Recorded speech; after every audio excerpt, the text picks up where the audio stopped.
자, 23장 5절 892페이지. 오늘 쇼펜하우어 지난 시간에 조금 말씀드렸는데 또 부연적으로 설명을 드리고 다음 장으로 넘어가도록 하겠습니다. 892페이지요. 자, 지금 우리가 이제 낭만주의에 대해서 뭔가 이제 반작용들을 논의를 하고 있습니다. 이제 낭만주의는 이제 표현주의를 모방한다라고 이야기할 수 있죠. 그 낭만주의라고 하는 말 자체가 로만티시즘인데 이 로마라고 하는 말이 뭔 말인지 아세요? 혹시? 우리가 낭만주의인데 지금 낭만의 그 낭만이 왜 저 로만티시즘인지 아세요? 네, 뭐 로망스도 마찬가지고 우리 뭐 로맨스 영화 다 그거 이야기하잖아요. 이 로마라고 하는 말이 소설이란 말이에요. 그러니까 현실적이지 않은 거죠. 그러니까 꿈에나 나오는 이런 것들인데 현실은 뭐예요? 현실은 이제 우리의 생식 세포만 있는 거죠. XY, XX 염소체들이 생식을 해가지고 유전자를 복제하는 우리가 생식 기계거든요. 근데 이제 실제로는 우리가 이 사랑이라고 하는 걸 누가 생식 기계라고 얘기해요? 뭐 I'm a product라고 말을 안 하잖아요. 이제 그거는 사랑이라고 하는 거는 그 생식 XY 염색체끼리 뭐 혼합이나 이런 어떤 배열 이상의 어떤 거라고 생각하는 거죠. 이제 그런 의미에서 우리가 이야기하는 뭐 로맨스라든지 로맨틱 이게 전부 다 허구, 어떻게 보면 사실적 허구죠. 허구적 사실이라고도 이야기할 수 있고 이제 그런 것들 지어내는 거. 그래서 가장 중요한 게 이제 이 뭐 창조, 여기서 계속 나오는 것처럼 창조적 상상력 이런 것들이죠. 그러니까 이거는 이제 계속 말씀드리지만 17세기 과학혁명 이후에 인간이란 무엇인가, 태엽이다, 기계다, 이것만 가지고는 인간을 설명할 수 없기 때문에 그거에 대한 어떤 반장으로서 인간은 뭔가 플러스 알파가 있다라고 말씀을 드렸죠. 그리고 지난 시간에 얘기했던 것처럼 인간의 DNA가 34,000개밖에 안 되는데 이 34,000개 가지고 인간을 설명하기에는 턱없이 부족하다. 그러니까 인간은 DNA 이상의 어떤 플러스들이 있다라고 하는 이제 그 생각이 자연스럽게 이제 제기가 되겠죠. 그런 이제 그 과학혁명에 대한 반작용으로 나왔던 게 이제 그 데카르트가 이야기하는 거리를 둔 이성. 이건 이제 인간의 영혼이라고 하는 것이 육체와는 완전히 다르다, 근본적으로 다르다라고 이제 이야기하는 측면과 그다음에 이제 인간의 육체라고 하는 거를 일부분 긍정하지만 그거는 조금 더 다른 자연으로 들어가는, 그러니까 이 자연이라고 하는 것 속에 그냥 물질적인 원자적인 이런 세계만 있는 것들이 아니라 저렇게 로마라고 이야기하는 소설을 쓸 수 있는 그런 영역들이 존재한다라고 하는 거죠. 이제 지금 이제 20세기에 또 가장 중요한 철학 중에 하나가 이제 매체 철학이거든요. 매체. 그러니까 계속 우리가 이제 미키마우스 이야기하죠. 애들이 태어나가지고 한 번도 쥐를 보지 않은 애들이 있을 수가 있어요. 근데 그런 애들은 다 디즈니랜드에서 나오는 뭐 마블 시리즈에 나오는 그런 상상의 인물들이 실제적인 인물이라고 이제 생각할 수가 있는 거죠. 이제 그런 세계가 어떻게 보면 이제 현실 세계라고 생각할 수도 있고 그런 세계에 이제 빠져나오지 못하는 그런 사람들 있죠. 지금 이제 게임이 굉장히 뭐 초보적인 수준이긴 한데 지금 메타버스처럼 이렇게 실질적인 그 AI 세계가 확실히 구축이 된다라면 이게 이제 곧 앞으로 이제 이루어질 일이긴 한데 이 가상 세계와 현실 세계가 구분이 없는 이런 세계가 이제 도래하게 될 텐데 그런다고 했을 때 저 이제 로마라고 하는 소설이 그냥 소설로 안 끝날 수도 있다는 거죠. 가장 이제 대표적인 영화 중에 하나가 매트릭스잖아요. 그냥 아이들이 배터리처럼 공급을 기계하는데 한 번도 깨어난 적이 없어요. 계속 그 꿈만 꾸고 있는 것들이죠. 그게 바로 이제 로맨티시즘이라고 이야기를 할 수가 있죠. 이제 그런 거에 대해서 이제 그게 너무 이제 설득력이 약하다라고 해서 이제 나온 게 우리가 첫 번째 봤던 사실주의. 이제 그냥 원자의 수준으로 돌아가자 또는 이제 그 물리적인 수준으로 돌아가자라고 하는 이제 이야기를 했었죠. 또 이제 두 번째로는 우리가 이제 지난 시간에 이야기했던 보들레르, 이 자연이라고 하는 게 선하다라고 이제 이야기하는데 실제로 이 자연이라고 하는 건 절대 선하지 않고 오히려 악이 지배하는 세계이다, 타락한 세계이다라고 이제 이야기할 수 있고 이걸 우리가 이제 반자연의 에피파니라고 이야기를 할 수가 있죠.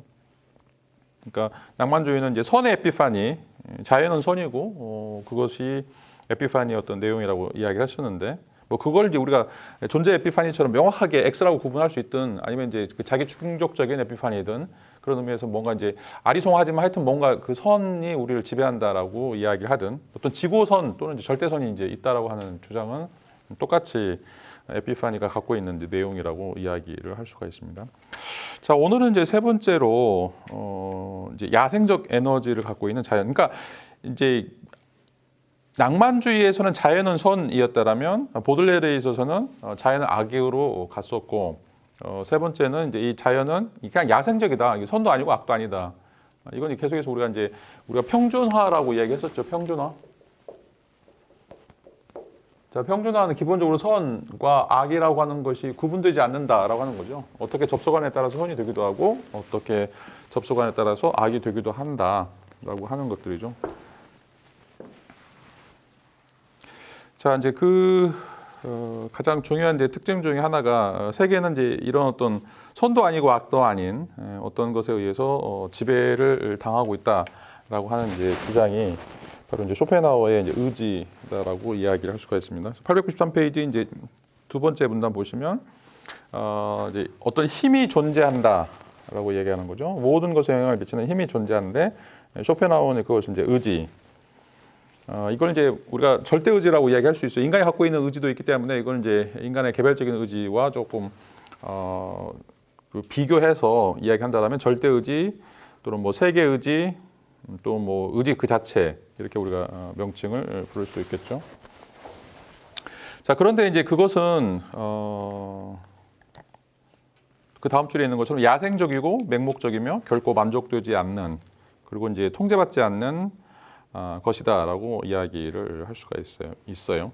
왜냐하면 그 다음 줄 보시면 오직 자신과 자신의 자신의 대성화를 영속시키기 위해서 이제 분투한다라고 하는 거죠. 그러니까 이제 세계 내 어떤 이제 힘, 우리가 이제 뭐 제다이도 보면 포스 비디오라고 얘기하죠.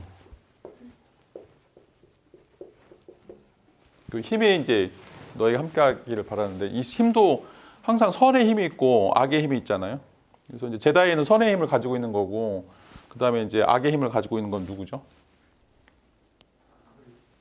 하여튼 뭐가 있잖아요. 그 시커먼가? 뭐라고? 하여튼 그 집단을 뭐라고 하는데, 근데 이 둘의 힘이 이제 팽팽하게 맞서 있는 거지 우주라고 이야기를 하죠.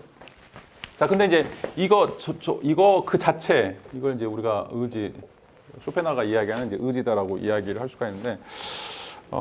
이 의지는 어떻게 보면 이제 말할 수 없는 거예요. 그러니까 선으로 표현할 수도 없고 악으로도 표현할 수 없는 어떤 일정한 형태의 이제 힘이다라고 이제 이야기를 할 수가 있는데 이것들이 이제 인간에게 왔을 때는 욕구 또는 이제 뭐 의욕, 개별적인 의지 이런 것들이 이런 어떤 의지의 대성화로서 드러난다라고 하는 거죠. 그러니까 이제 절대 의지가 인간의 개별적인 의지를 타고서 들어오는 거죠. 그게 이제 뭐 비트겐슈타인이 얘기했던 철학적 자아라든지 형이상학적 주체가 그걸 받아서 물론 이제 비트겐슈타인이 이걸 좋게 해석을 하고 있어요. 근데 이제 쇼펜하우어의 의지에 대해서는 굉장히 이제 다양한 해석들이 있기 때문에 그게 선과 유사한 의지인가 아니면 이제 악과 유사한 의지인가 아니면 이제 아예 그런 어떤 선도 없고 악도 없는 그런 것인가 이런 어떤 논의들을 해볼 수 있는데 일단 여기 테일러는 그 의지를 굉장히 중립적이고 객관적으로 보고 있습니다. 그래서 이것은 이제 야생적이고 맹목적이다라고 하는 거죠. 그리고 이제 우리 안에 이런 것들이 이제 무의식적인 것으로 나타난다라고 이제 이야기를 할 수가 있어요. 자, 그런데 그 다음 줄 보시면 우리는 사랑하고 행복을 이루려고 노력을 한다. 그러나 이런 어떤 성적 욕구는 절대로 행복을 가져다 줄 수 없다. 라고 이야기하는 거죠. 우리가 갖고 있는 이런 어떤 삶의 양태들을 보면 굉장히 감정적인 또는 의욕적인 것들을 하게 되는데 이것은 이제 절대로 충족될 수 없는 것들이다. 왜냐하면 이제 이것은 우리가 통제할 수 있는 것들이 아니라 그 자연적인 의지 그 자체 이런 것들이 드러나는 자기 자신을 만들어가는 과정이기 때문에 어떻게 보면 이제 인간 자체는 이런 그 의지에 분출되는 홀로그램이라고 이야기할 수가 있어요. 진짜가 아니라.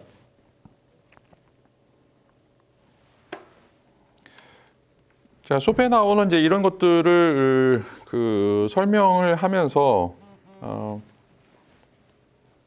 이제 왜 이제 이게 그 앞에서 낭만주의에서 이야기했던 것처럼 선이 아닌가라고 하는 이제 이야기를 하고 있죠. 그래서 이제 두 번째 키워드는 이제 마지막 제출 보시면 부패 오염이라고 하는 키워드를 제시를 할 수가 있습니다. 자, 근본적으로 이제 낭만주의가 뭔가 자연을 기술하거나 서술할 때 그 잘못된 측면들을 갖는데, 그것은 이 자연이 표출되는 것들이 근본적으로 부패해 있고 또 그 원천 자체가 오염되어 있다. 그래서 그것은 선의 원천이 아니라 탐욕스러운 욕망의 원천, 또 악에 구속된 원천이다. 894페이지. 그것은 우리를 비참하게 만들고 지치게 만들고 타락한다 라고 이제 이야기를 하고 있습니다. 자, 이게 이제 극아우구스티누스적인 반응이죠. 이제 극아우구스티누스, 또 여기서 이제 얀센주의라고 이제 이야기하는데, 세계 내의 질서는 절대로 올바르거나 정당한 것이 될 수 없다. 그 이유는 그 안에 어떤 근본적인 부패, 칼빈이즘도 마찬가지인데 전적으로 타락했다라고 이야기를 하는 거죠. 그래서 인간의 이성이나 의지, 이런 모든 것들은 절대로 선할 수가 없다라고 이제 이야기를 할 수가 있어요. 자, 893페이지 그 두 번째 문단 보시면 이제 쇼펜하우어가 낭만주의적 표현주의와 관련해서 시도한 가치값의 전도는 기이하게도 기독교 휴머니즘에 대한 극아우구스티누스적인 반응과 관련돼 있다. 자, 그런데 이제 이것의 극아우구스티누스에 이제 반대되는 이제 이론은 신플라톤주의와 이제 사랑 이론이죠. 우리가 이제 사랑 에로스 이론이라고 하는 건데, 인간이 가지고 있는 이런 욕구나 욕망, 이것이 이제 아름다움을 사랑하는, 또 아름다움이 결여되어 있는 욕구나 욕망들을 갖는데, 자, 이것을 단계로 해서 사다리처럼 이제는 이제 그 사랑 그 자체, 또는 아름다운 그 자체, 또는 이제 뭐 지고선 그 자체로 올라갈 수 있을 거라는 희망이 바로 이제 신플라톤주의라든지 사랑 이론이라고 이야기를 할 수가 있어요. 자, 그래서 우리가 계속 노력을 하면, 아니면 이제 훈련을 통해서 이 자연과 통합되는 이런 과정이, 물론 이제 모두 다 그렇지는 않아요. 모두 다 성인이 되거나 모두 다 철학자가 되는 건 아닌데, 이런 단계가 올라갈 수 있다라고 하는 것을 제시하는 거죠. 거기에 이제 올라간 사람들 우리가 철학자라고 얘기하고, 그런 지식을 이제 철학적 지혜, 보통 이제 우리가 소피아라고 이야기를 해요. 그래서 필로소피아라고 하는 말이 이제 지혜를 사랑한다라고 하는데, 이 소피아라고 하는 거는 그냥 일반적인 그 지식이나 인식이 아니라 저렇게 이제 형이상학적인 자연 그 자체를 우리가 알 수 있는 지식을 우리가 이제 소피아다라고 이야기를 할 수가 있어요.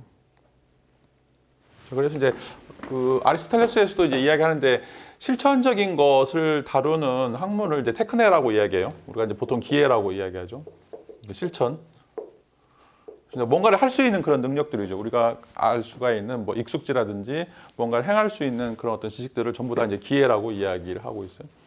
이제 기술하고 예술이죠. 기술하고 예술. 옛날에는 이게 통합이 됐기 때문에 분리가 안 됐어요. 근데 항상 이제 그 지식이라고 하는 거는 이제 그 기술적인, 다시 말하면 뭔가 이제 만들어내는, 그걸 이제 포이에시스라고 이야기를 하는데, 이런 것들과 이제 관련이 되어 있죠. 그래서 이제 여러분 그 컴퓨터 학과하고 컴퓨터 공학과하고 뭐가 다른지 아세요? 어떻게 다른지 아세요? 수수께끼는 아닌데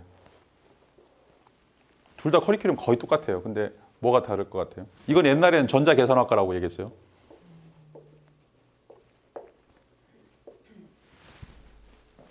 뭐가 다르겠어요? 하드웨어하고 소프트웨어요? 약간 이제 비슷하게 맞춰가고 있습니다. 뭐가 하드웨어일까요? 밑에 게. 소프트웨어는 이건 뭐예요? 이건 뭐 하는 거예요? 역시 똑똑하시네요, 다들. 저 컴퓨터 공학과는 가성비 좋은 컴퓨터를 만드는 거죠. 컴퓨터를 만드는 게 컴퓨터 공학과고, 그래서 막 이제 칩이라든지 뭐 하드웨어, 소프트웨어를 굉장히 집적시킬 수 있는 그런 기술들을 가르치고 있는 거고, 컴퓨터학과는 아까도 말씀하신 것처럼 이제 그 알고리즘이라고 하는 그 어떻게 하면 이제 문제를 해결할 수 있을 것인가라고 하는 거를 이제 컴퓨터로 코딩하는 거죠. 그런 굉장히 효율적인 방식으로 코딩하는 거. 근데 뭔 얘기하려고 근데 하여튼 뭐 이게 두 개가 거의 붙어 있어요. 그러니까 이 알고리즘을 개발하는 것도 중요하고 그걸 이용해서 이런 어떤 가성비 좋은 것을 만들어내는 것도 이제 중요하다라고 이야기를 할 수 있고, 그다음에 태클의 다음에는 이제 이 그 에피스테메라고 이야기하는데, 에피스테메는 이제 우리가 이제 과학 또는 이제 그 지식이라고 이야기하는, 이건 이제 실천과는 무관하죠. 실천과는 무관한. 그러니까 이제 수학이라든지 뭐 물리학이라든지 이런 것들은 실천에 응용할 수는 있긴 하지만 이런 원리나 그러니까 그 원리나 규칙들을 이제 발견하는 걸 우리가 이제 에피스테메 또는 이제 지식이다라고 이야기할 수가 있어요. 근데 이 위에가 이제 소피아예요. 자, 이 위에가 있는 게 소피아인데, 이제 이건 아리스토텔레스 형이상에서 나오는 이야기예요. 이 원리나 그 규칙 중에 보다 더 고상한 게 있어요. 고상한 원리나 규칙들, 보다 더 이제 훌륭한, 그러니까 보다 더 이제 좀 고차적인 형태의 원리나 원칙들이 있겠죠. 이걸 이제 아리스토텔레스는 존재로서의 존재라고 부르고 있어요. 존재로서의 존재. 그러니까 있다라고 하는 것을 만들어주는 그 있음의 본성이 무엇인가, 그걸 다루는 게 바로 이제 우리가 온톨로지라고 이야기하는, 그러니까 이제 존재론이라고 했는데, 이 존재론이라고 하는 그리스 말은 이제 온타라고 하는 그리스 명사, 이건 이제 영어의 빙이라고 하는 거죠. 있음들이라고 하는데, 있음들에 대한 학문이죠. 뭐가 있음을 만드는 것인가, 있음에 대한 본질이 무엇인가, 있다라고 할 때 뭐가 있어야 있다라고 이야기할 수 있을 것인가라고 하는 거를 다루는 게 이제 형이상학이죠. 자, 그게 이제 가능하다라고 생각을 한 거죠. 신플라톤주의도 그렇고 플라톤도 그렇고 아리스토텔레스도 그렇고, 인간에게 기본적으로 소피아라고 하는 저런 능력이 있기 때문에 그것들을 탐구할 수 있는 기본적인 자질들을 갖추고 있다라고 생각하고 있어요. 자, 그런데 자, 쇼펜하우어와 또 이제 그 다른 반대 진영에 있는 사람들은 극 아우구스티누스적인 또는 얀센주의 입장에서는 인간은 근본적으로 부패해 있다. 그래서 원천들이 오염되어 있기 때문에 절대로 저런 지식에 도달할 수 없다. 이야기를 하고 있죠. 예? 근본적 부패는 원래 파트너들 부패한 건지, 아니면 그냥 너는 원래부터 원죄. 아담 이후 에덴 동산 이후에 인간은 타락했다고 생각하는 거죠. 그러니까 이제 원래 인간은 에덴 동산에서는 이제 가장, 그러니까 신이 이제 인간들을 만들어 놓고 모든 걸 다 만들어 놓고 이제 좋다라고 말씀하셨거든요. 근데 이제 그 이후에 인간이 신처럼 되려고 하는 시도를 하면서 이제 인간은 이제 근본적으로 타락했고, 그 타락성이 우리의 DNA 속에 이제 계속 남아 있다라고 이제 이야기하는 거죠. 근데 그건 우리가 스스로 해결할 수 없고, 이제 신의 구속에 의해서만 이제 가능하다라고 이야기를 하고 있습니다.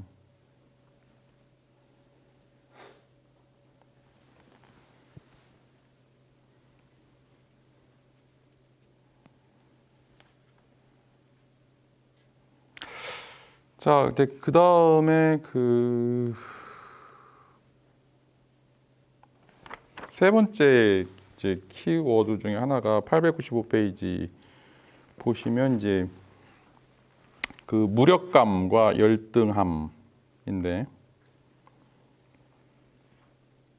자, 그러면 이제 왜 세상이 이렇게 안 좋은가라고 하는 거죠.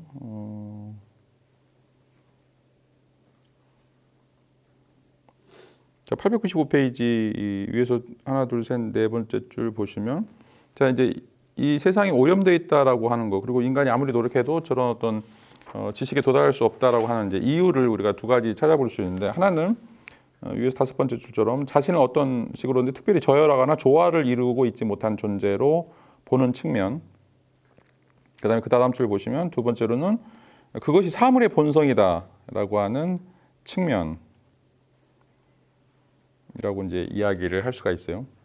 이 두 가지 이론이 어떻게 보면 이제 세상이 왜 타락했는가, 타락한 세상에서 인간이 어떻게 살 수 있는가라고 하는 것에 대한 불가피한 설명이다라고 이야기를 할 수가 있죠.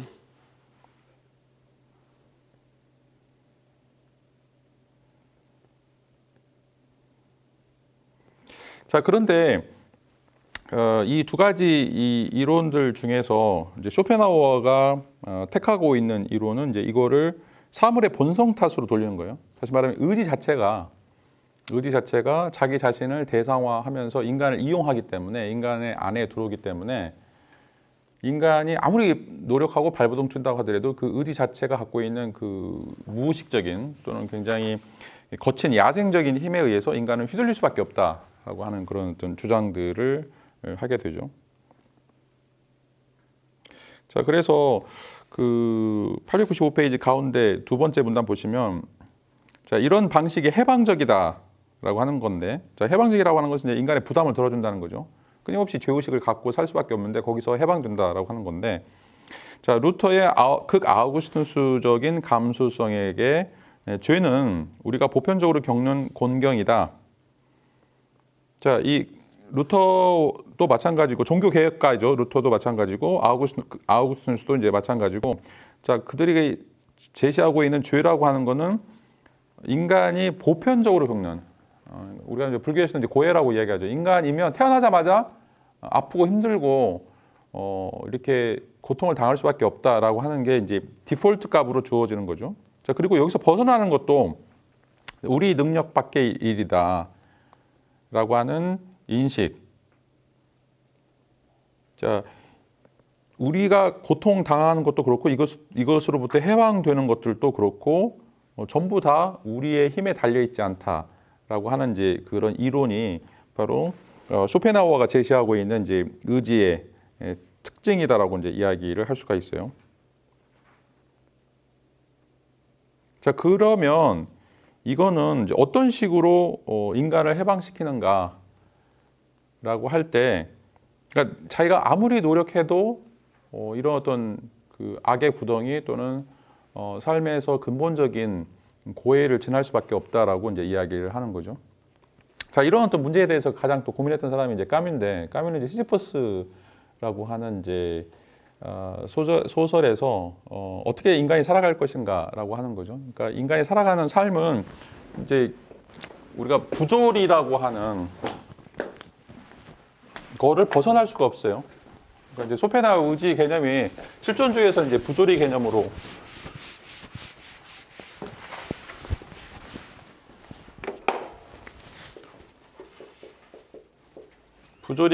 이제 연관이 되죠. 쇼펜하우어의 의지 개념 부조리.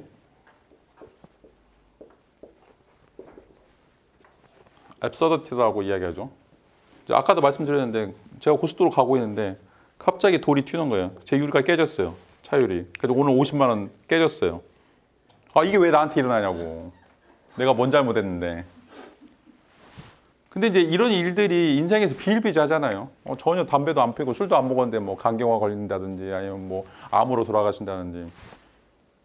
아, 내 책임이 아닌데 내가 아무리 노력해도 이거를 해결할 방법도 없고 원인도 없고 해결할 방법도 없고 이런 것을 철학에서 이제 부조리라고 이제 부르고 있어요. 이제 이 세상은 처음부터 끝까지 다 부조리라는 거죠. 그럼 이 부조리한 세상을 어떻게 살아갈 것인가? 이 그냥 자살을 이제 두 가지로 나누는데 이제 이건 육체적인 자살하고 이제 철학적 자살, 까면은 두 가지로 나누고 있어요. 자, 육체적 자살이나 철학적 자살은 둘 다 비겁한 거라고 얘기해요. 자, 육체적 자살은 목숨을 끊어버리면 뭐 마치 이제 이런 부조리에 빠지지 않는 것처럼 보이는데 이건 되게 비겁하다는 거죠.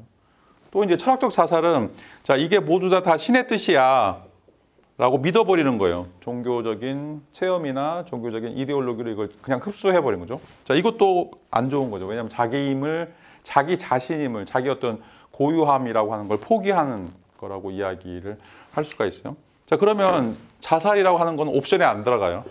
이제 그거를 형이상학적으로 뭔가 이건 신의 뜻이야라고 가든지 아니면 그 자리에서 목숨을 끊든지 이제 그렇지 않고 이 부조리를 이길 수 있는 방법은 이 부조리와 맞서 싸워야 되는데 그냥 그대로 그런 삶을 살아가는 거죠. 그런 삶을.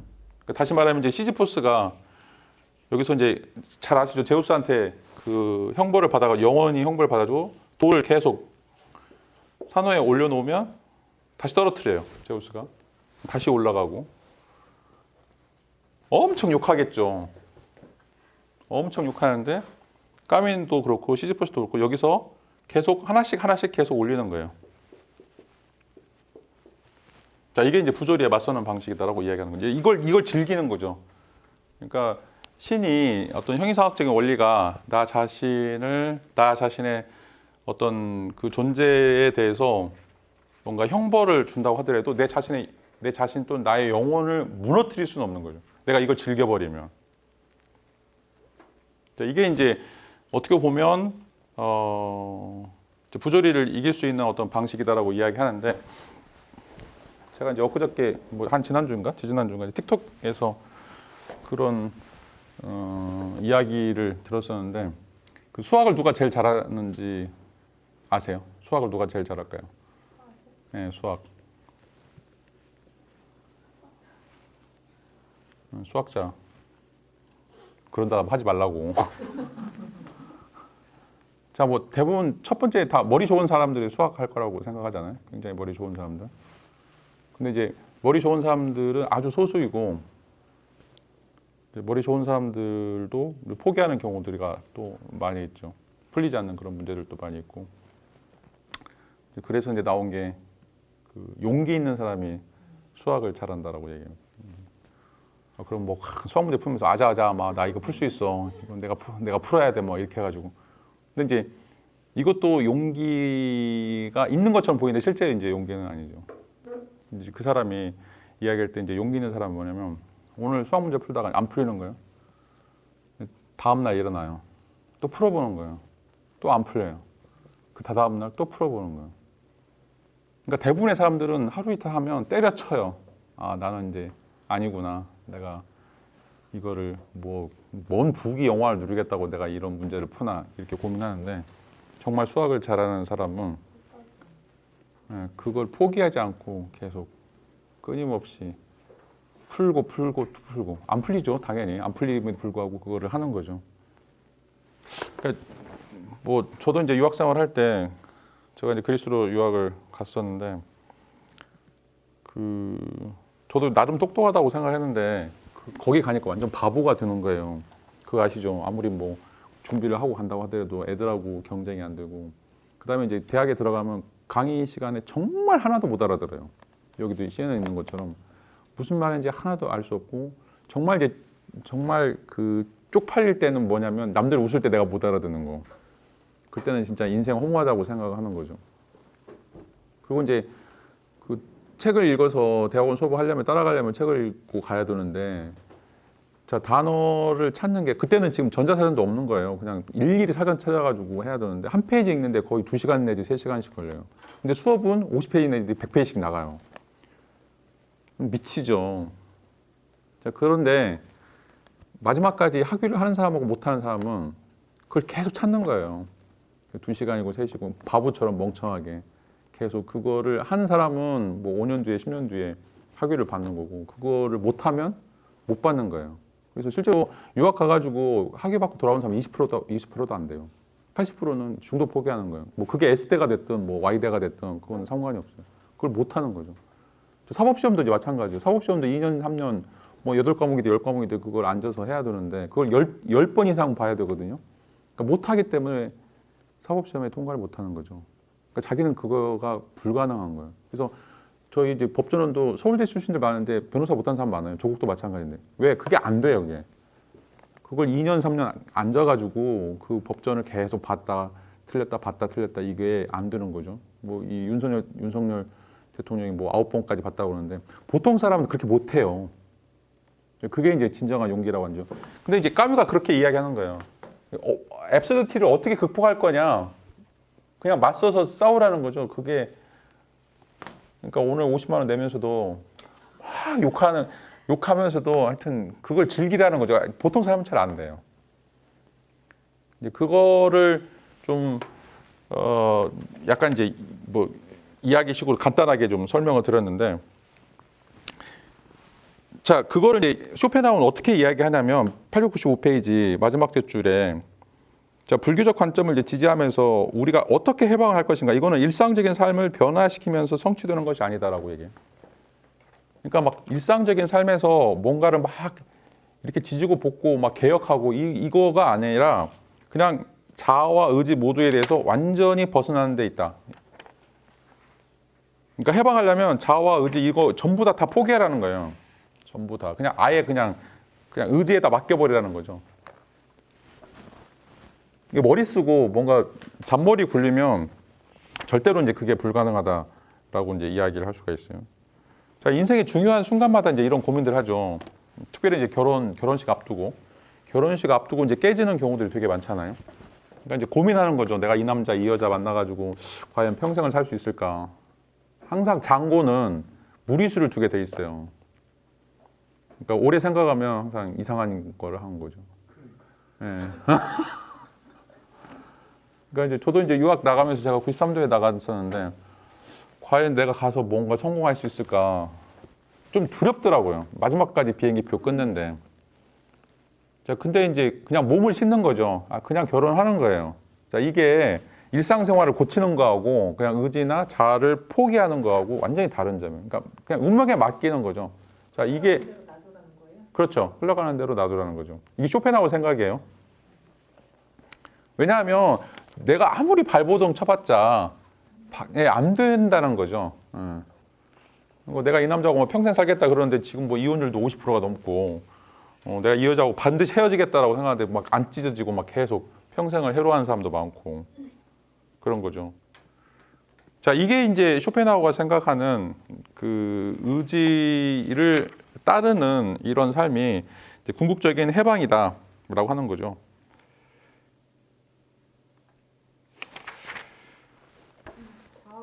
운명에 맡기려면 저렇게 돌을 계속 올리지 않아야 되는 거 아니에요? 그냥 운명 왜요?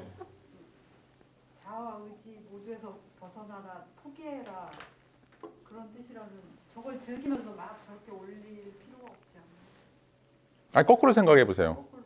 예. 내가 아무리 노력한다고 하더라도 저게 바뀌지 않잖아요. 나한테는 계속해서 어려움이 생길 건데 근데 그 어려움을 막 벗어나려고 머리를 쓰지만 더 힘들어질 거라는 거죠. 그럴 바에는 남자들 뭐 국방부 시계도 돌아간다라고 얘기하는 것처럼 차라리 거기서 맞더라도 그냥 그 삶을 온몸으로 내가 떠받겠다라고 하는 생각이죠. 근데 이제 그게 쉽지 않아요. 제가 이제 말씀드렸지만 제가 오늘 강의 준비를 안 했으면 이제 50만 내면서 정말 막 궁시렁궁시렁 했을 거예요. 근데 오늘 쇼펜하우어를 읽었기 때문에 이게 이제 신의 계시다 말씀을 드렸는데 자, 이게 이제 1차적으로 쇼펜하우어가 던지고 있는 이제 어떻게 그 자기 자신을 대상으로 삼고 있는 의지를 벗어날 수 있는 것인가라고 하는 이제 해방 관점 1이죠. 자, 왜냐하면 이제 루터가 이야기한 것처럼 죄도 우리가 겪는 보편적인 것이고 구원도 우리에게 달려있지 않는 거죠. 그러니까 이제 이걸 우리가 보통 예정설이라고 이야기하는데 성경에 보면 계시록에 14만 4천 명만 구원을 받는다고 얘기하거든요. 물론 이제 상징적인 숫자이긴 한데 구원을 받는 사람들이 정해져 있다는 거죠. 그래서 뭐 아무리 자기가 노력한다고 해도 교인이 되는 것도 아니고 그다음에 이제 노력을 하지 않는다고 해서 또 교인이 안 되는 것도 아니고 그러니까 이제 여러분들 잘 아시다시피 그 신내림 하는 사람들 많잖아요. 그 이야기 들어보면 유튜브에도 많이 있는데 막 도망다니는 거예요. 근데 어느 날 막 교통사고 나가지고 다 막 온몸이 완전히 막 그렇게 힘들게 되어가지고 아니면 막 병에 걸리거나 이래가지고 다시 무속의 세계로 돌아가는 이제 이런 것들은요. 이게 이제 쇼펜하우어가 이야기하는 그 의지가 자기 자신을 대상화시키는 것이다라고 이야기를 할 수가 있어요. 자, 그런데 이제 이거가 아주 큰 이제 테마라면 쇼펜하우어가 이제 또 다른 소극적인 방법을 제시를 해요. 왜냐하면 이걸 대부분 다 못하기 때문에. 자, 896페이지를 보시면 자, 그게 위에서 세 번째 줄 보시면 자, 예수를 통한 변형 개념. 자, 비록 열반이라고 하는 전적인 해방은 이루지 못하지만 자, 이데아, 즉 의지가 대상화된 세계에서 다양한 수준으로 만나게 되는 특수한 예들의 바탕에 깔려 있는 영원한 형상을 이해할 때 우리 안에 있는 의지를 진정시킬 수 있다라고 이야기하는 거죠. 자, 이제 메이저 솔루션하고 이제 이건 마이너 솔루션인데 자, 이제 메이저 솔루션은 아까 얘기했던 것처럼 이제 열반에 드는 거는 전적으로 자기 자신을 이제 포기하는 거고, 자, 이제 마이너 솔루션은 그 예술을 통해서, 예술 행위를 통해서 이데아를 발견하는 거예요. 그러니까 의지가 갖고 있는, 의지가 이제 여기서는 쇼펜하우에서는 의지가 이데아로 표출된다라고 이야기를 하고 있어요. 그걸 이제 포착을 하게 되면 우리가 갖고 있는, 내부 속에 갖고 있는 이 부글부글 끓어오르는 이 의지를 진정시킬 수 있다라고 이제 이야기를 하고 있어요. 그러니까 이제 예술 행위라고 하는 게 이런 어떤 그 고요함이나 인간의 어떤 그 본성적인 무의식을 조금 가둘 수 있는 특징을 갖는다라고 이야기를 할 수 있죠. 그래서 저도 이제 막 이제 화가 나고, 뭐 지금 뭐 하루에 한 번씩은 꼭 그렇게 하는데, 뭐 화가 나거나 너무 막 마음이 동요가 될 때는 이제 성경책 펴놓고 성경책 쓰거든요. 그게 이제 뭐 30분이건 1시간이건 정자로, 뭐 잘 쓰지는 못하지만 그렇게 하면 마음이 조금 가벼워지죠. 뭐 그런 경험들 좀 있었을 거예요. 아니면 뭐 막 마음이 혼란스러울 때 막 빨래를 한다든지 아니면 집안 청소를 한다든지 막 때려 죽이고 싶은데, 그런 상황에서는 가만 놔두면 이게 이제 의지가 폭발하는 거거든요. 그렇게 되면 엄청난 이제 사고가 있는데, 일단 여기서는 이제 그 예술을 통한 변형 개념, 이게 이제 그냥 뭐 굉장히 고급 예술을 의미하는 것뿐만 아니라 어떻게 보면 이제 우리가 갖고 있는 그런 뭔가 이제 이데아라고 하는 것을 찾아가는 이런 훈련들, 이런 어떤 수행들, 이런 것들이 바로 우리 안에 있는 의지를 진정시킬 수 있는 것이다. 이게 이제 어떻게 보면 고통의 완화라고 이야기하는 거죠. 지난번에도 이제 이야기했지만 시다르타가 그 불교의 정수가 뭐냐고 이제 고통을 완화시켜 주는 거다. 그게 뭐 열반의 세계와 관련해서 뭐 형이상학적인 뭐 논리적인 이런 어떤 사실들을 이야기하는 거, 뭐 어떻게 보면 다 굴하고 거짓말이고 비논리적인 것처럼 보이는데, 그렇게 해가지고 내가 고통에서 조금 벗어날 수 있다라면, 좀 한숨 돌릴 수 있다라면, 그것이 바로 그 불교의 진리이고 종교의 어떤 탁월성이다라고 이제 이야기를 했죠. 마찬가지로 이제 그런 수준의 행위가 바로 쇼펜하우어가 이제 이야기하는 이제 예술을 통한 어떤 변형 개념이고, 그 변형 개념이라고 하는 것은 이렇게 이데아들을 찾아가는 것이다라고 이야기를 할 수가 있어요. 자, 그 896페이지 그 인용문을 보시면, 의지의 끝없는 흐름으로부터 갑자기 우리를 들어올려 지식을 의지의 노예로 상태로부터 구해낸다. 예술이 하는 역할이죠. 의지가 계속 우리를 관통하면 우리 미쳐버리는 이런 건데, 그런 의지의 노예 상태에서 우리가 이제 벗어나게 한다. 그런데 항상 추구했지만 늘 우리를 피해 달아났던 평화가 갑자기 우리에게 다가온다. 평화가 우리에게 오는 거죠. 예술을 통해서. 그것은 아무런 고통이 없는 상태다. 이걸 이제 그 스토아파는 아타락시아라고 얘기했어요. 아타락시아, 꼭 변비약 이름 같은데, 그 타라조라고 하는 말은 막 이렇게 떨린다라고 하는 거거든. 트렘블.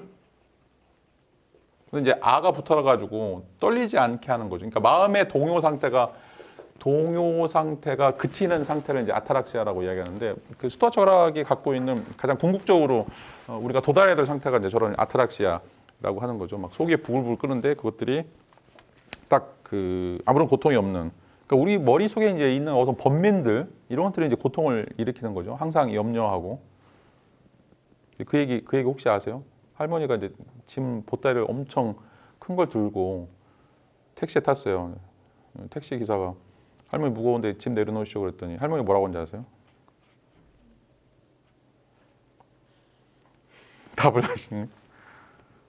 짐 내려놓으면 차가 무거워가지고 못 갈까 봐 못 내려오겠다. 웃기죠? 근데 우리가 웃기는 일을 많이 한다는 거죠, 지금. 자, 에피쿠로스가 지고선이자 신들의 상태로 높이 평가했던 것이 바로 이런 아무런 고통이 없는 상태, 아타라시아 상태라고 이야기를 할 수 있죠. 왜냐하면 그 순간 우리는 의지가 주는 비참한 압력으로부터 해방되기 때문에 그렇다. 그리고 의지가 벌로 주는 가혹한 굴종에서 벗어나는 안식일을 축하한다. 자, 제우스가 익시온을 묶은 영원에 회전하는 불의 수레바퀴를 멈추게 한다. 라고 하는 거죠. 자, 익시온은 이제 제우스한테 또 벌을 받죠. 이게 이제 시시포스하고 똑같은데, 익시온은 이제 그 장인어른을 죽여버려요. 장인어른이 자기하고 이제 결혼하면 재산을 많이 주겠다고 그러는데, 결혼하고 나니까 재산을 안 주는 거예요. 그래서 이제 죽여버리는데, 최초로 친족살인한 사람이거든요. 그래서 이제 제우스가 얘를 그 수레바퀴에다 묶어가지고 불로 묶어가지고 계속 영원히 돌게 하죠. 얼마나 힘들겠어요. 한 놈은 저거 바위 들고 계속 산 위로 올라가고 한 놈은 계속 불바퀴 돌고 있고 이게 이제 인간의 삶이라는 거죠. 그 지금 뭐 어디 절 같은 데 가시면 탱화 그림들 되게 많잖아요. 거기 지옥 그려놓은 그림들 보시면 막 장작불에다가 그 물 뜨겁게 해가지고 거기 들어가는 얼굴 모습들 이게 그 쇼펜하우어가 이야기하는 의지가 우리를 이렇게 굉장히 괴롭게 하는 특성이다라고 이제 이야기를 할 수가 있어요. 자, 그런데 이거를 벗어나는 게 어떻게 벗어나느냐? 쇼펜하우어가 이제 897페이지 그 위에 세 번째를 보시면 예술을 통한 실제 변형 그리고 그 자체 무가치하고 타락한 현실의 변형이라고 하는 개념을 제시한다라고 이제 이야기를 하고 있죠. 현실을 변형하는 건데 그 현실을 어떻게 변형할 것이냐? 밑으로 하나, 둘, 셋, 넷, 다섯, 여섯, 일곱 번째 줄 보시면 다시 말해서 현실을 악으로 단호히 선호하고 그것으로 끝내려 해야 된다. 그러니까 예술이 하는 역할이 뭐냐면 현실은 악이다. 그리고 그것을 받아들여라라고 하는 거죠. 굉장히 간단해요. 그러니까 이제 앞에서 그 낭만주의에서는 이제 예술은 자기 자신을 표현하는 것이고 자기 자신을 표현하는 것은 절대선이다라고 이야기를 했죠. 그래서 인간은 좀 더 고양된 질서를 만나게 된다라고 이야기하는데 쇼펜하우어는 거꾸로죠. 악을 고백하라. 네가 잘못했다고 고백하라. 그리고 거꾸로 끝내라라고 이제 이야기를 해요. 자, 성경에도 보면 이제 욥기서에 욥이라고 하는 사람이 나오는데 이제 하나님이 이제 욥에게 시험을 주죠. 왜냐하면 이제 오늘날 사탄이 와가지고 욥이 동방의 의인이라고 하는 욥이 있는데 애가 굉장히 하나님도 잘 섬기고 다른 사람들도 잘 대우하고 그래서 되게 이제 소문이 무성했죠. 그러니까 그 사탄이 와가지고 제가 이제 하나님이 이제 그 뭐 굉장히 이제 스토리 같은 건데 하나님이 그 악마한테 이제 칭찬하는 거죠. 욥이 너 욥에 대해서 들어봤냐? 욥이 얼마나 나한테 잘 섬기고 다른 사람들 얼마나 사랑하는지 네가 아냐 했더니 사탄이 그러죠. 아이고 하나님 멍청하십니다. 하나님이 잘해주니까 그러죠. 만약에 하나님이 주는 거 다 뺏어가 보세요. 걔가 어떻게 그거를 하겠습니까? 아 그래요? 그럼 한번 시험해보자. 그렇게 이야기하고 다 죽이죠. 자녀들 10명 다 죽이고 있는 곡식들 다 망가뜨리고 그 다음에 이제 자기 부인도 막 자기 저주하고 가버리고 자기는 욕창에 나가지고 몸에 근데 마지막까지 하나님을 부인하지 않거든요. 근데 이제 친구들이 와가지고 네가 뭔가 잘못했으니까 또 이제 부인은 또 하나님 욕하고 죽어라 뭐 이렇게 이제 이야기를 하는 거죠. 근데 쇼펜하우어는 욕하고 죽으라는 거죠 지금. 그거를 네가 자꾸 이제 뭐 하나님은 위대하신 분이고 하나님은 나를 사랑하시고 막 이 세계 질서가 나를 보호하고 자 이런 식으로 헛된 망상을 꿈꾸니까 계속 네가 괴로운 거다. 이걸 딱 놓아버려라. 욥의 새 친구들이 찾아와가지고 이야기하는 것처럼 욥의 부인이 와서 이야기하는 것처럼 놓아버려라. 라고 이야기하는 거죠. 자, 그래서 이제 그 낭만주의와 아주 극한 어떤 대립점을 가지고 있다라고 이야기할 수가 있어요. 그러니까 예술이긴 하지만 예술이 하는 역할들은 여기서 악을 선언하는 거죠. 악을 선언하고 자, 뭔가 우리가 이제 그 이데아를 찾아간다라고 이야기하면 그 이데아를 찾아가는 것 자체가 이런 어떤 악의 측면들 그리고 그것들을 통해서 세상의 어떤 고통들을 끝내려고 하는 어떤 시도들 이걸 이제 쇼펜하우어는 예술의 변형 개념 마지막 줄 보시면 예술을 통한 변형 개념이다라고 부르고 있죠. 현실은 악하다. 그리고 인간은 이런 현실로부터 벗어날 수 없다라고 이제 이야기를 할 수가 있어요.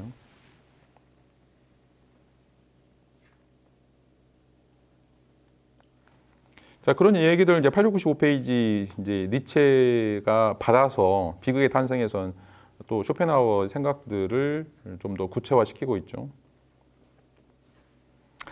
자, 위에 세 번째 줄 보시면 이제 그 니체는 예술이라고 하는 것은 현실을 정당화하는 것이다. 그리고 이제 예술은 오직 미학적 산물일 때만 영원히 정당화될 수 있다라고 이제 이야기를 하고 있죠.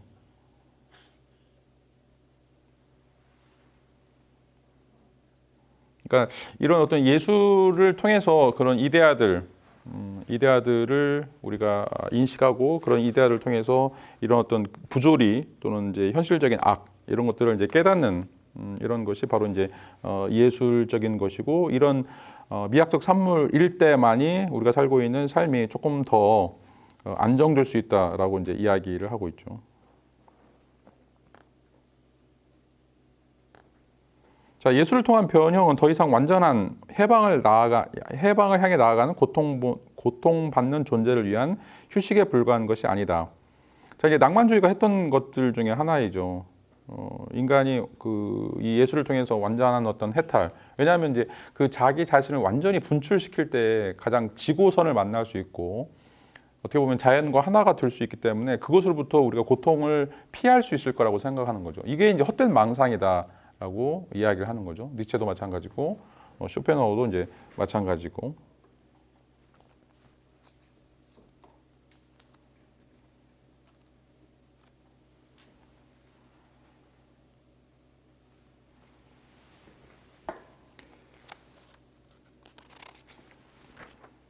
자, 이제 그러면 이제 어떻게 할 것인가라고 하는 이제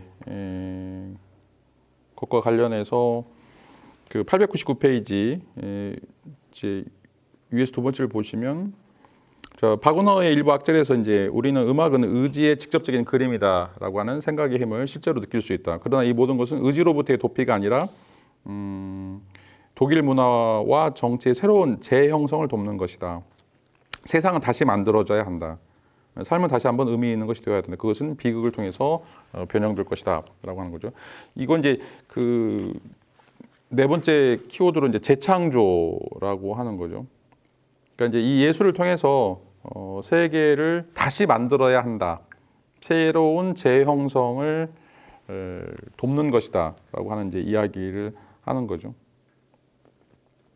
우리는 이제 의지로부터 도피할 수가 없어요. 의지로부터 벗어날 수 없고, 그러면 이제 우리가 의지를 어떻게 받아들일 것인가라고 하는 것인데, 거기에 자꾸 이제 이게 선하다, 아름답다, 뭔가 이제 초월적이다, 이렇게 이제 아름다운 미사여구 이런 거는 진정한 예술이 아니라는 거죠. 그래서 낭만주의를 좀 비판하는 거죠. 진정한 형태의 예술이라고 하는 것은 세상이 악하다, 세상이 업서드티하다라고 하는 것을 인정하는 것이고, 그걸 선언하는 것이다라고 이야기를 할 수가 있죠. 그리고 그렇게 하면서 세상을 다시 만드는 거. 그렇게 될 때만이 우리에게는 그 고통이나 의지의 어떤 요소들이 좀 안정화될 수 있다라고 이제 이야기를 할 수가 있어요. 자, 여기까지가 이제 쇼펜하우어가 생각하고 있는 예술 개념이다라고 이야기를 할 수가 있어요. 자, 그리고 이거는 앞에서 얘기했던 그 낭만주의가 갖고 있는 자기 표현으로서 어떤 선한 자연, 선한 자연과 합일 이런 것에 대한 어떤 그 비판 또는 이제 공격이다라고 이야기를 할 수가 있어요. 이런 면에서 이제 낭만주의와 쇼펜하우어의 그 자연 개념이 서로 이제 다르다라고 이야기를 할 수가 있는데, 자, 그럼에도 불구하고 낭만주의를 벗어나지 못한다. 낭만주의 이제 자연 개념을 벗어나지 못한다라고 이제 이야기를 할 수가 있습니다. 이제 이게 이제 낭만주의와의 이제 공통점이다라고 이야기를 할 수가 있죠. 그게 지금 키워드가 몇 번이죠? 5번? 예? 4번까지 했죠. 저 5번은 그래서 제가 읽으면서 좀 키워드가 바뀌고 있어가지고 899페이지 그 마지막 문단 보시면 다시 한번 부정적인 태도에도 불구하고 원래의 낭만주의, 표현주의의 성자와 관련된 많은 것들이 남아있다. 그러니까 쇼펜하우어의 생각이 굉장히 그 반 낭만주의적인 거라고 생각하지만 여전히 낭만주의 성자, 낭만주의적인 그런 그 카테고리 범주에 남아 있다라고 이제 이야기할 수 있는데, 그게 뭐냐면 이제 그 다음 줄에 있는 것처럼 자연은 힘의 위대한 보고이다. 자, 5번째 키워드는 자연, 힘의 보고로서의 자연이라고 하는 거죠. 그리고 이것은 무조건 접촉해야 된다라고 하는 거예요. 그러니까 아까도 얘기했던 것처럼 그 의지라고 하는 게 맹목적인 거이긴 하지만 우리가 의지를 피하려고 해서도 안 되고 의지를 미화해서도 안 되고, 일단 의지와는 부딪혀야 된다라고 하는 거죠. 이 앱서더티를 계속 부딪혀야 된다라고 하는 거죠. 까미가 얘기했던 것처럼 뭐 철학적인 자살처럼 뭔가 저거를 막 신의 뜻으로 보거나 신의 섭리로 봐가지고 그거에 대해서 그 선의 어떤 원천으로 생각하는 그런 것들은 할 필요는 없긴 하지만 여전히 그런 힘이 있다라고 하는 거. 그게 이제 자연이다라고 하는 것을 우리가 알 필요가 있다라고 하는 거죠. 자, 그것과의 접촉을 회복할 필요가 있다. 그리고 그것은 더 이상 정신의 선함의 영역으로 간주돼서는 안 된다. 오히려 정반대다.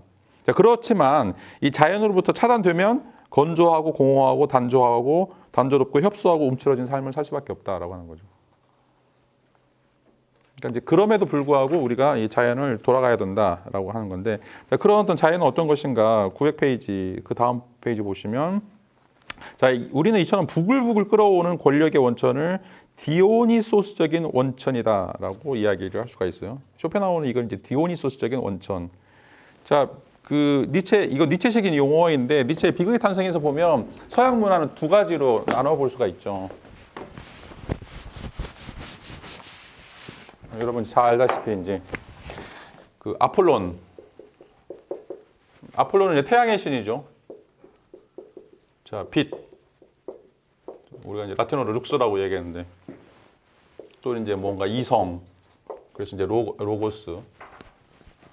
로고스적인, 뭐 논리적인 이런 측면이 있죠. 아폴론적인 요소가 있고. 또 하나는 이제 디오니소스. 이제 이거는 이제 라틴 신에서는 바카스라고 얘기하죠. 바카스, 드링크 바카스. 근데 이거 디오니소스는 이제 술의 신이죠. 재전의 신, 뭐 예술의 신이라고 이야기하고, 이제 파토스의 신이라고 이야기하는.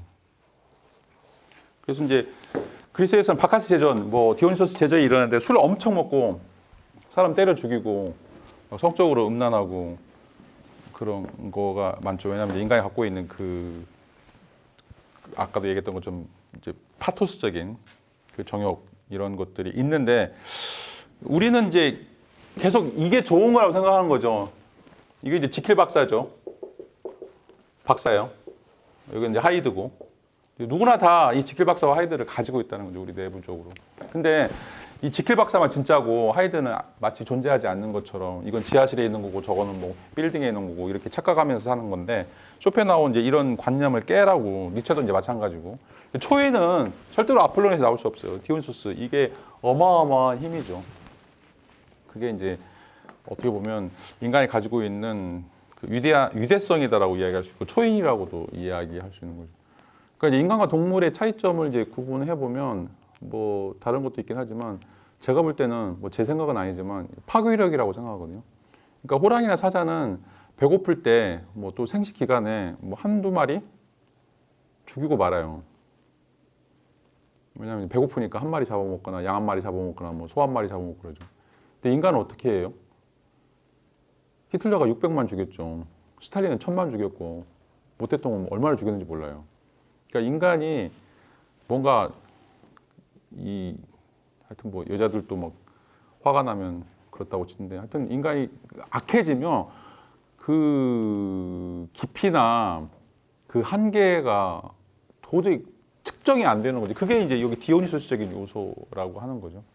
굉장히 이런 어떤 파괴적인 본성을 갖고 있는 것들인데, 이게 어떻게 보면 이제 실질적으로 인간의 본성이고, 이것이 우리로부터 절대 분리될 수 없다. 이게 이제 쇼펜하우어가 이야기하는 의지 그 자체, 맹목적인 의지 그 자체라고 하는 거죠.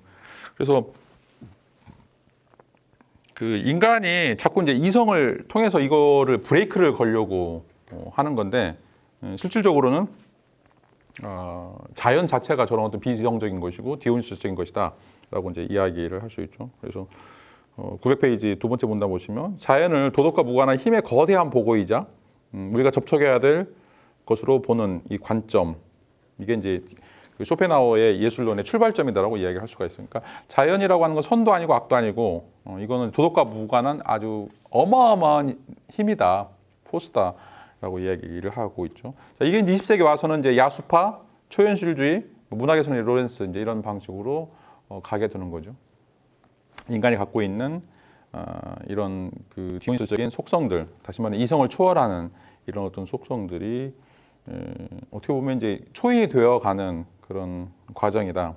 그리고 이걸 자꾸 이제 도덕이라고 하는 어떤 틀에 얽매여서 해석하려고 하는 그런 어떤 시도들은 잘못된 것이다 라고 이제 이야기를 할 수가 있어요.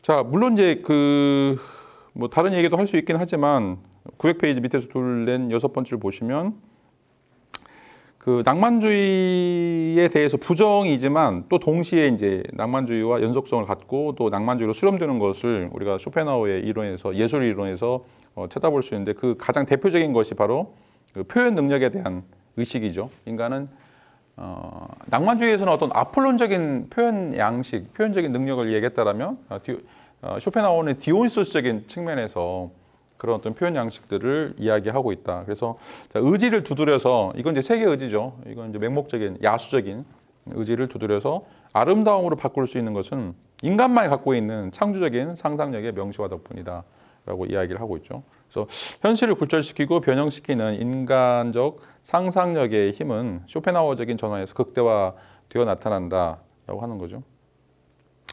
자, 아름다운 예술들 보면 대부분 다 굉장히 극한의 상황이죠. 윤동주 시인의 뭐죠? 하여튼 서시.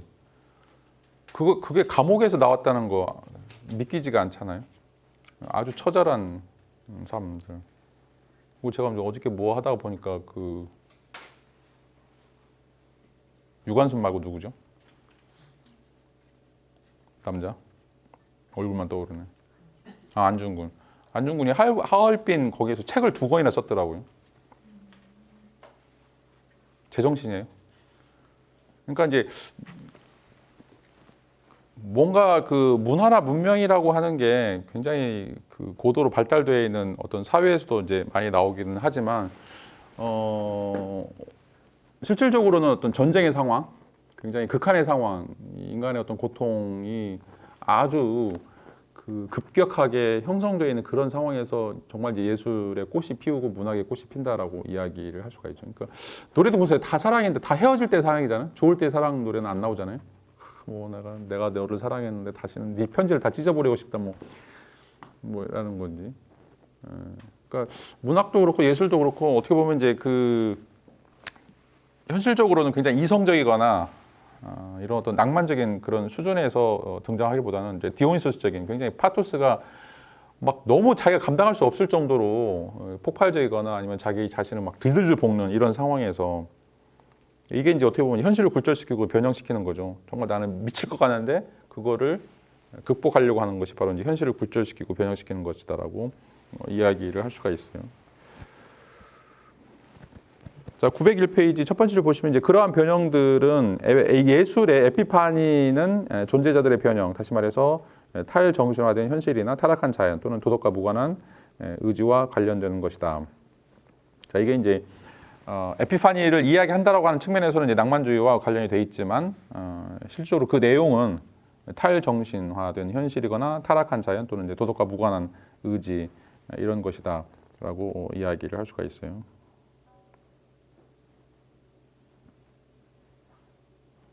자, 그런 것들이 이제 어떤 것인가? 이제 세 번째 분단 보시면 이제 쇼펜하우어의 세 번째 유사는 인간 존재 내적 심연에 대한 우리의 의식, 다시 말해서 우리의 정신적 삶의 기저에 있는 억제되지 않은 힘의 거대한 보고인 자연 잔체에 대해서 그런 걸 통해서 우리가 이제 의식을 새롭게 풍요롭게 하는 것이다. 그러니까 이제 이걸 어떻게 잘 이용하느냐라고 하는 것이 이제 중요하다는 거죠. 의지 자체가 어떻게 보면 이제 고통이고 우리에게는 어마어마한 중압감인데 이걸 이제 예술을 통해서 우리가 이제 승화시키는 건데 그 승화시키는 것들이 이 억제되지 않은 힘을 통해서 우리가 이 디오니소스적인 힘들을 발산할 수 있다라고 하는 거죠. 낭만주의적인 입장에서는 자꾸 이것을 그 선을 위한 어떤 희생 제물이라든지 선을 위한 방식으로 선을 드러내는 것으로 이제 강조를 해 왔다라면 쇼펜하우어는 이 자연이라고 하는 것이 여기서 이야기할 때는 어떻게 보면 이제 굉장히 어마어마한 에너지가 있지만 도덕과 무관하고 또 인간을 날려버리실 정도로 굉장히 폭발적인 그런 힘들이 있는데 이런 것들을 앞에서 얘기한 것처럼 이제 두드리고 또 서로 보듬고 이렇게 해가지고 인간은 위대한 예술로 승화시킬 수 있다라고 하는 것들이죠. 그러니까 이제 그 승화시키는 그런 어떤 방식들을 보면 꼭 이성적이거나 굉장히 도덕적이거나 어떻게 보면 이제 우리가 익히 알고 있는 그런 순화된 방식으로는 이루어지지 않는다라고 하는 거죠. 그래서 그 예술하는 사람들 보면 대부분 다 좀 약간 미친 짓을 많이 하죠. 오늘 안 오셨는데, 그러니까 정상적인 사고 해가지고는 그냥 우리가 그냥 그 정도의 작품밖에 안 나오는 거죠. 이제 위대한 사람들 보면, 그러니까 이제 저 아시는 분도 그리스 있을 때 이광복 하백이라고 그분 이제 사과만 그리시거든요. 근데 막 놀 때는 몇 달 놀아버렸는데 뭐 그림 그리실 때는 뭐 한 달이고 두 달이고 막 날새가면서 그리시더라고요. 날새가면서. 그런 힘이 어떻게 나오는지 좀 대단하다는 생각이 드는데, 막 열정이 올 때는 막 자기가 죽을지도 모르고 아무것도 안 먹고 그냥 들어가서 이런, 이게 이제 디오니소스적인 거고, 이 억제되지 않는 힘, 이런 것이 이제 인간답게 만드는 특성이다라고 이제 이야기를 할 수가 있습니다. 그 다음에 이제 그 마지막으로 이게 이제 또 어떻게 연관되는가, 프로이드의 무의식과 연관되죠. 키워드 6번 무의식. 자, 밑에 세 번째 보면 이제 쇼펜하우어의 사상의 풍조에서 깊은 영향을 받은 이제 주요 저자 중에 하나가 바로 프로이트였다라고 하는 거죠. 자, 무의식이 우리 사고와 감정을 결정한다. 그러니까 우리의 의식, 우리의 생각, 이 모든 것의 밑바닥에는 이제 이 의지라고 하는 이 무의식 자체가 도사리고 있다는 거죠. 자, 902페이지 첫 번째를 보시면 쇼펜하우어의 의지가 이제 프로이트의 이드로 바뀌는 거죠. 이드. 라틴어로 이제 이드라고 하는 것은 영어의 it이라고 하는 게 그것이라고 하는 거예요. 어떤 사람 뭐 거시기 이렇게 번역을 하기도 하는데, 이건 이제 규정이 안 되기 때문에 말할 수 없는 거기 때문에.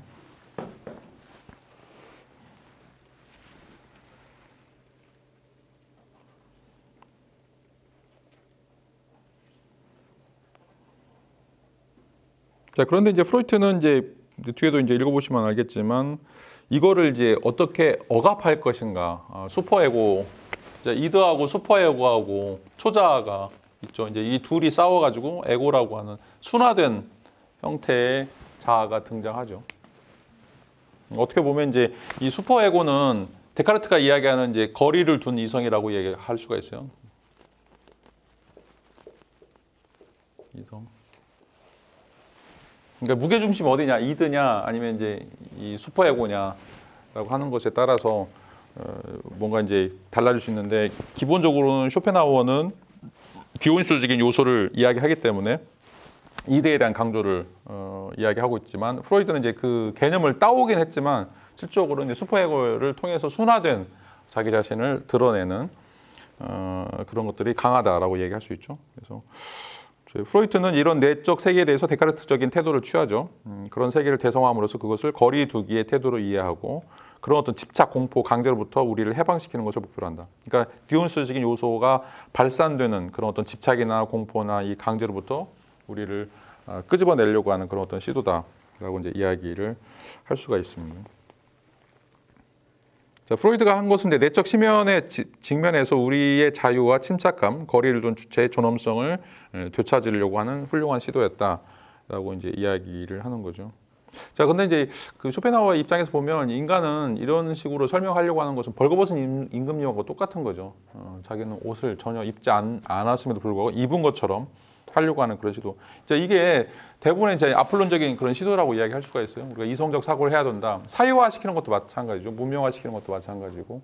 계속해서 인간이 갖고 있는 저런 디오니소적인 요소들을, 이드적인 요소들을 잘라내려고, 그 잘라내는 것이 바로 인간의 존엄성이라고 생각을 하는 것들이죠.